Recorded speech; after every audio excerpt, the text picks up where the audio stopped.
Selam ortamla haber nasılsın, iyisin umarım. Beni soracak olursanız videolarını sırf muhabbetimle izleyen neredeyse olmadığını anladığımdan beni biliyorsunuz. Takmam pek böyle şeylere.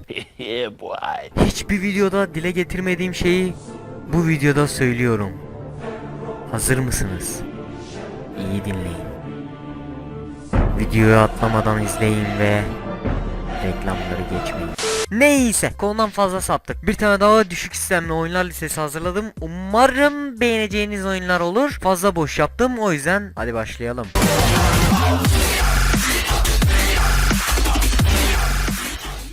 Red Faction 1. Half-Life oyununa aşırı derecede benzettiğim bir oyun oldu kendisi. Çünkü bakar mısınız şuna, bir grafikler Half-Life 1'den biraz daha iyi olan, yani buna 2 de diyemeyiz. O kadar gelişmiş değil. Ama dur bir dakika. Yoksa sen Half-Life 1.5 musun?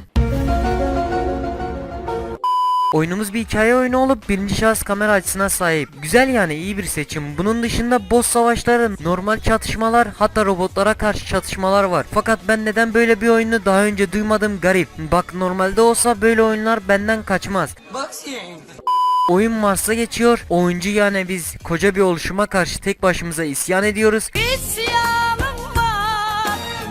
Bir klasik konu daha, işte gariban biziz, güçlü onlar, ama tabi iyiler kazanır mantığındaki oyun dünyasında biz yeniyoruz. Sen gerçek hayatta gel de böyle bir şey yap, iyiler kazanırmış. Nerede iyiler kazanır? Neyse, geç.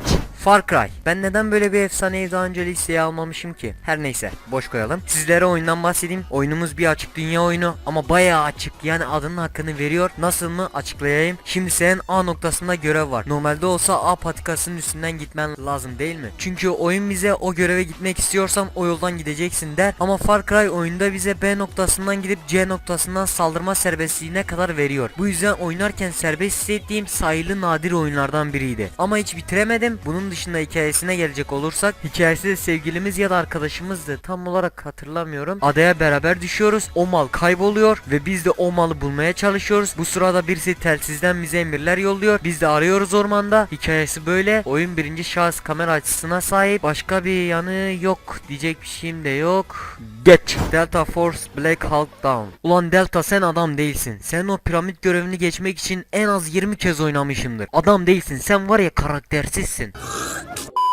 Neyse ortak, oyun şu şekilde. Eski Call of Duty oyunlarındaki gibi görevi alıyoruz, sonra bizi alana bırakıyorlar, çatışıp herkese sıkıyoruz. Ama cidden var ya, bu oyun çok hoş be. Gerek yanımızdaki botların bize çatışması, emir falan vermesi bayağı iyi. Hissiyat açısından var ya, zirveye oynayacaklardan. Ama kötü yanı şu ki, bir görev dışında gezip dolanacak açık dünya alanı yoktu diye hatırlıyorum. Yani görevde serbestlik var ama böyle görev bitince görev menüsüne geliyordu ya da konum değiştiriyordu. Bunun dışında taraflar karşı kötü, biz iyi olan tarafız ve mazlumların umudu son çaresiz. Böyle bir oyun. Neyse, geç. Gears of War. Ve işte neden daha önce hiç liste serisine adını koymadığım bir efsane oyun daha. Oyun dünyasındaki siper sisteminin mucidi bulucusu olan bu oyun bir devrim. Bunun dışında efsane ara sahnelerin olduğu ama bayağı iyi ara sahnelerin olduğu bu oyunda oynanışından daha çok izlemesi keyifliydi. Onun dışında oyunun silah çeşitliliği sanırsam çok yoktu. 2 ya da 3 türden silah vardı ve bunun dışında oyunu keşke birinci şahıs kamera açısından görebilseymişiz. Çünkü böyle oyunlar pek sarmıyor. Neyse, bu da böyle bir oyundu. Geç. Bang Bang Raging. Hani bazı oyunlar vardır ya, böyle sarar ama hiçbir ölecek yanı, daha doğrusu bir yanı yoktur. Sadece düz oyundur.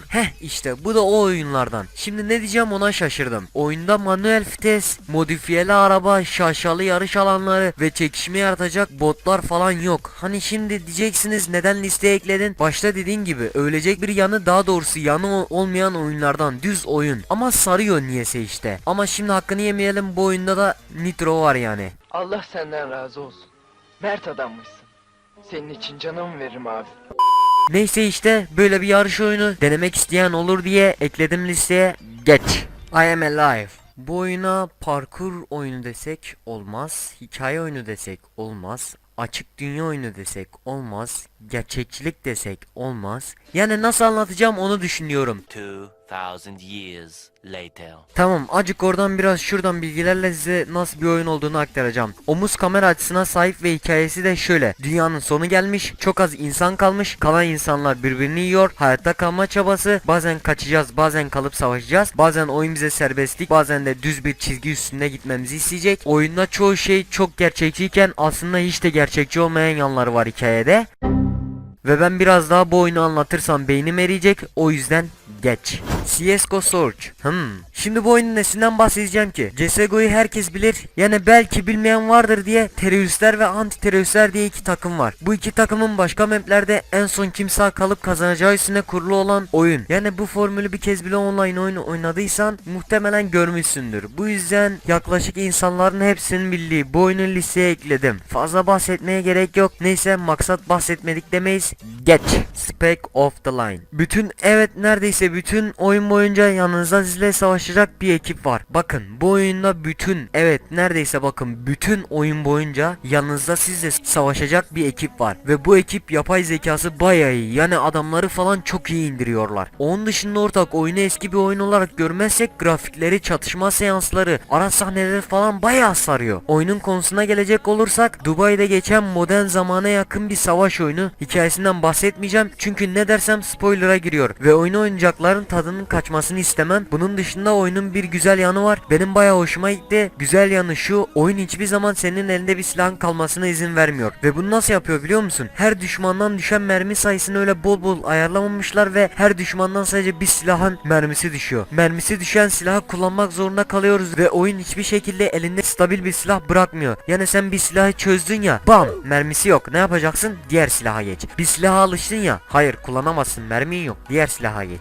Tam bir silahla böyle mekaniklerini çözmüşsün ama bir bakıyorsun mermi bitmiş. Böylelikle oyun kendisini baydırmıyor ve deneyen kişiye, oynayan kişiye hiç sıkıcılık yaratmıyor. Bence dene, pek sıkılmayacaksın. Seni oyunda tutabilecekler ve baymamanı sağlayacaklar. Yani ince ve küçük bir detay ama nelere yarıyor görüyor musun? Neyse hadi geç. Garbage Truck Simulator. Lise videolarında ilk kez sanırım bir simülasyon oyunu koyuyorum. Çünkü hem düşük sistem istiyor hem yani seversiniz diye düşünün. Ne o, kötü mü ettim? Neyse, oyunumuzda borç, faiz, şans oyunları veyahut alın terinizle para kazanacağınız yerler var. Bunun dışında oyunda çöp arabasını kontrol edeceğiz ve hangi günler çalışacağız, çalışmayacağız, yani haftalık planlama falan her şey ayarlanıyor ve çöp kamyonunuzu geliştirebilirsiniz. Sizinle dolaşacak adam sayısını artırabilirsiniz ve son olarak yapacağınız şey de şirket kurma olacak. Onu da yapınca artık oyunun gerçek anlamda sahibi oluyorsunuz. Yani böyle simülasyon oyunlarını seveniyseniz bir deneyin, bayağı iyi çünkü oyunda gerçekçilik adı altında bayağı şey yapmışlar. Düşün yani, haftalık çalışma rutinini bile kendin belirliyorsun. Neyse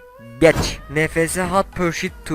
Bir nefes oyunu daha ve bu ne demek oluyor? Listenin sonu. Ve kim bu oyunu küçükken oynadı? Tabii ki ben. O değil de düşününce çocukluğum nefesiyle geçmiş. Bilmediğim, oynamadığım oyun yok. Neredeyse bütün nefes oyunlarını oynamışım. Neyse, bu oyunu cidden severim. Nedeni kaçmak yerine ilk kez polis koltuğuna geçip bizim kovaladığımız bir oyundu benim için. Çok büyük hayal kırıklığı yaşamıştım. Yani ne bileyim, polis olacaksın, anlıyor musun? Bu kadar kötü yapılmaz da, daha iyisini beklerdim. Neyse, iyi oyundu, severim bunu da ve liste bitti. Efendim, ne haber, nasılsınız? Konuşmamız gereken bir durum var. Video 10 dakika olması falan, geçin o durumu. Konuşmamız gereken ikinci durum. Benim kanalımda biliyorsunuz ki daha katıl butonu aktifleştirilmedi ve bana destek vermek isteyenler için bir link açtım. Bu linkten gelip bana destek verebilirsiniz. Videonun sonunda tıpkı kanala abone ol gibi altına bir tane daha artık link çıkacak. Bu linke tıklayarak gidebilirsiniz. Ya da yorumlarda şu an sabitlediğim yorumda link var. O da olmadı, açıklama kısmındaki yerden gidebilirsiniz. Yani bana destek vermek istiyorsanız katıl butonu yerine böyle bir şey yaptım. Destek vermek isteyenler gidebilir. Yani bu kadar. Gerisi 10 dakikayı tamamlama çabası şu an.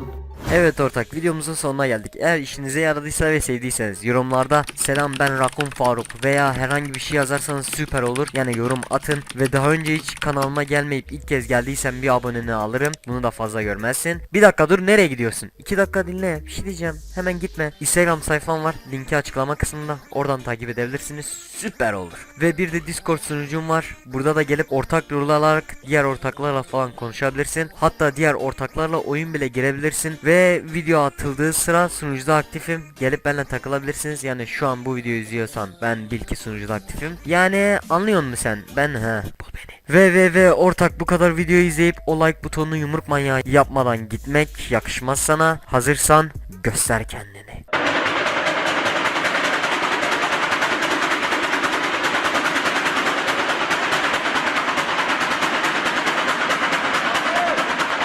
O neydi öyle, sen ama efsanesin. Neyse ortak, videonun sonuna geldik. Eline sağlık, o like butonunu iyi dövdün. Yeni videolarda aynı adreste görüşmek üzere. Kendine çokça iyi bak. Senden kıymetli kimse yok. Bay bay. I'm sugar baby, the real sugar baby. All you other sugar babies are just imitating. So won't the real sugar baby please jump up? Please jump up, please jump up. Cause I'm sugar baby, the real sugar baby. All you other sugar babies are just imitating. So won't the real sugar baby please jump up? Please jump up.